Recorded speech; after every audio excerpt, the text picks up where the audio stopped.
এরপর বলি সাইকোলজিক্যাল যে ব্যাপারটা, সেটা হচ্ছে এই যে টেনশনটা কখন শুরু হয় জানো তো? যখন তুমি ম্যাথ আর রিজনিং আগে করে দিচ্ছ, দেখা গেল 40 মিনিট শেষে তোমার 20টা ম্যাথ রিজনিং হয়েছে, তখনই টেনশনটা শুরু হয়ে যাবে, আরও প্রেশারটা বেড়ে যাবে। কেন আমি জিকেটা আগে করতে বললাম? জিকেটা যখন তুমি দেখতে পাচ্ছ যে আমার 15 মিনিট পরে আমি জিকের 20টা কোশ্চেন অ্যাটেম্প করে দিয়েছি, 20টা কোশ্চেন অ্যাটেম্প করে দিয়েছি, 30 মিনিট পরে আমার ম্যাথ জিকে মিলে আমি 45টা কোশ্চেন অ্যাটেম্প করতে পারছি, তাহলে তোমার মধ্যে একটা কনফিডেন্ট বিল অটোমেটিক হবে যে 30 মিনিটে আমি 45টা কোশ্চেন করে দিয়েছি। ঠিক আছে, 30 মিনিটে 45টা কোশ্চেন, বাকি আমার কাছে এখনো 25 মিনিট আছে, 25 মিনিটে তো আমি 25টা কোশ্চেন না হলে 20টা কোশ্চেন তো ইজিলি করতে পারবো। আমি হলো শিওর শটের কথা বলছি, তুক্কা বলছি না, আন্দাজে বলছি না, আমি শিওর শটের কথা বলছি। তাহলে আলটিমেটলি তোমার একটা কনফিডেন্ট অটোমেটিক বিল্ড হবে, এই প্রেশারটা আস্তে আস্তে কমে যাবে। কিন্তু এমন যদি হয়ে যায় যে 40 মিনিট পরে শেষে গিয়ে দেখছো তুমি 20টা মাত্র কোশ্চেন নামাতে পেরেছো, তখন টেনশনটা ক্রিয়েট হয়ে যাবে, টেনশনটা শুরু হয়ে যাবে। তো এই টেনশনটা প্রথম থেকে হ্যান্ডেল করা শিখো। টেনশনটা শুরু হয় ওইখানেই।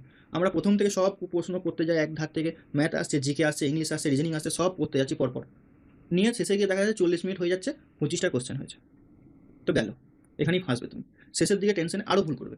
তো সব থেকে বেস্ট ওয়ে হচ্ছে, এখন তুমি মক টেস্ট যখন দিচ্ছ ট্রাই করে দেখতে পারো, প্রিন্ট আউট মক টেস্ট অবশ্যই নেবে, দেখবে যেগুলো তুমি আগে পাচ্ছ করে যাও। 30 মিনিট পরে তুমি যদি দেখো যে আমি 45+ স্কোর মানে অ্যান্সারটা করে এসেছি, দেখবো অটোমেটিক একটা কনফিডেন্ট বিল্ড হয়ে যাবে যে এখন আমার হাতে 30 মিনিট আছে, আমি আরও ভালো করতে পারবো। ঠিক আছে, এটা গেল।